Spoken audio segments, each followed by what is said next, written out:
It's July 2nd, and the strange side of history awaits. Today, we have a shipwreck so horrific it became one of history's most haunting paintings, a prophet who predicted his own death, and a vote that truly launched a nation. Let's begin.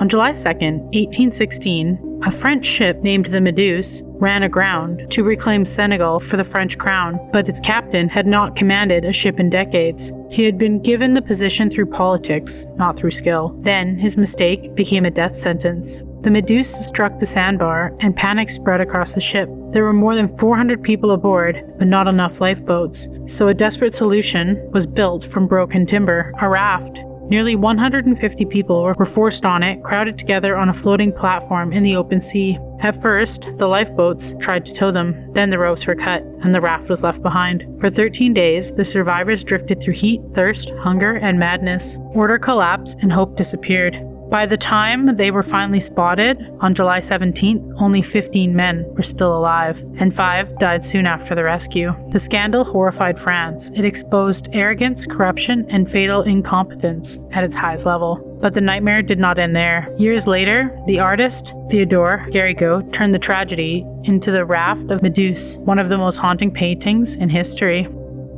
History remembers the painting, but the survivors remember the silence after the ropes were cut. On July 2nd, 1566, Nostradamus was found dead in France. For years, the famous astrologer, physician, and author of Les Prophéties had been surrounded by whispers. Some believed he could see disasters before they happened. Others believed his predictions were vague shadows shaped by whoever read them. But near the end of his life, the mystery turned towards himself.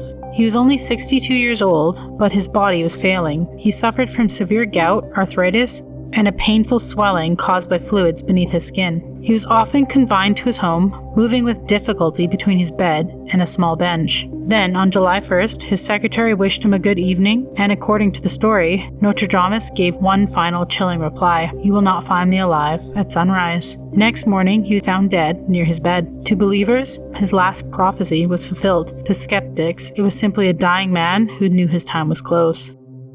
Nostradamus had spent his life writing about the future, and the most haunting prediction may have been the one that ended with him. On July 2nd, 1776, America crossed a line it would never uncross. Inside the Pennsylvania State House in Philadelphia, the Second Constitutional Congress voted to approve independence from Britain. With the Lee Resolution, the colonies declared that they were no longer colonies at all. They were free and independent states. John Adams understood the weight of the moment, and he wrote to his wife that July 2nd would be remembered by future generations with celebrations, parades, bonfires, and fireworks. For a moment, he was right, but history has a strange way of choosing what it remembers. 2 days later, on July 4th, Congress approved the final words of the Declaration of Independence. That was the date people saw, heard, repeated, and passed down.